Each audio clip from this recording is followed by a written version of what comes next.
little daddy. How y'all doing this evening? Man, this weather is getting crazy outside, but I made it. Yeah, I made it down here. I got a whole little stuff going on. You know, do you know why? You guys know why men get down on one knee and propose to women? Why? Because he's not talking to her, he's talking to the coochie. And you know what? It's amazing. Coochie will show up when you don't even want it. And I'm going to tell you why, because I'm a mechanic. And I was doing some work on a woman's car. I was doing a brake job. And when I get done with the brake job, she said, well, how much I owe you? I said, $70. She said, $70? And then I said, yeah, $70. She said, well, I seen how you were looking at me. I know you want some of this. I said, no, I don't.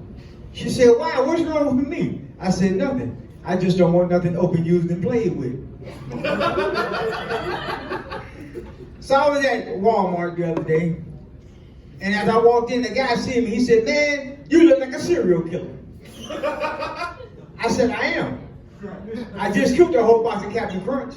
And you know what? Captain Crunch is a killer too, because it killed the roof of my mouth. You know how cereal do before you get the milk all on it? It would tear the roof of your mouth up. So as I was walking around, because I was trying to get another box, my wife and I, we were walking, you know, going to get another box of Captain Crunch. And I told my wife, I said, well, I want some of them Little Debbie oatmeal pies right there. So when she grabbed the box, I said, you see that smile on her face on that box? I said, you know why Little Debbie's smiling? She said, no. I said, because everybody's eating her stuff. Y'all can tell by the way I talk, I was fingering her stuff. But I don't know if she might have been bisexual, because women is eating her stuff too. Yeah, that's crazy. So, is anybody familiar with Coventry up in Cleveland, Ohio?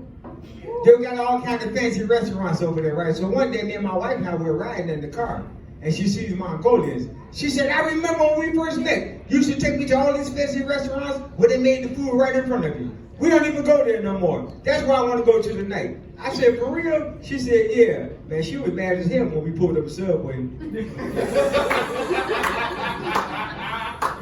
Yeah, you know, so I got home and I asked her for some sex.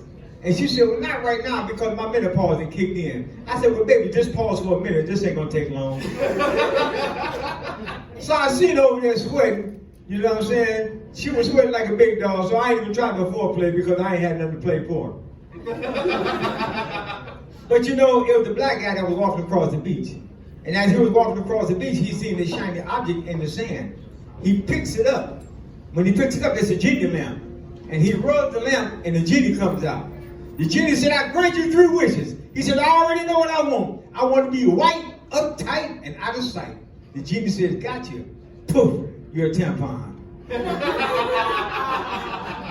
Don't expect COVID-19 to last forever. You got to remember it was made in China.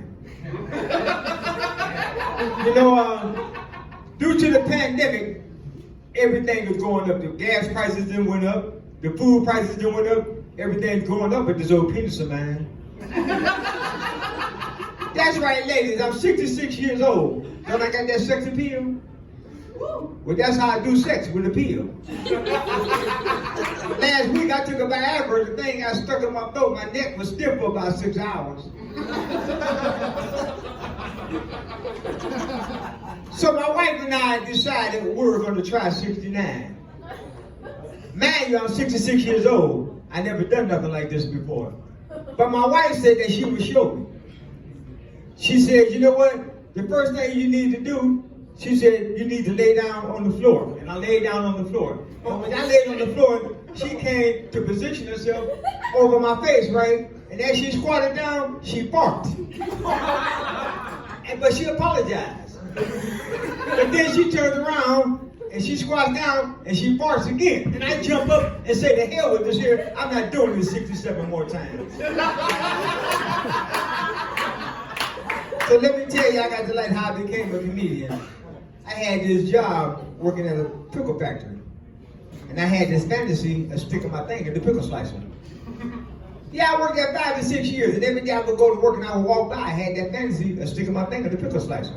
I even called home and told my wife about it. She said, well, why would you want to do something like that? What if something happened to her? What am I going to do? I said, well, honey, don't worry about it. Everything's going to be all right. So after working there for about 8 years, I finally did it. Yeah, I stuck my thing in the pickle slicer. And I went home. I went home and I told my wife, I said, honey, I finally did it. She said, did what? I said, I stuck my thing in the pickle slicer. She said, what happened? I said, I got fired. She said, no, with the pickle slicer. I said, oh, she got fired too. That's my time, man. Y'all have a good time.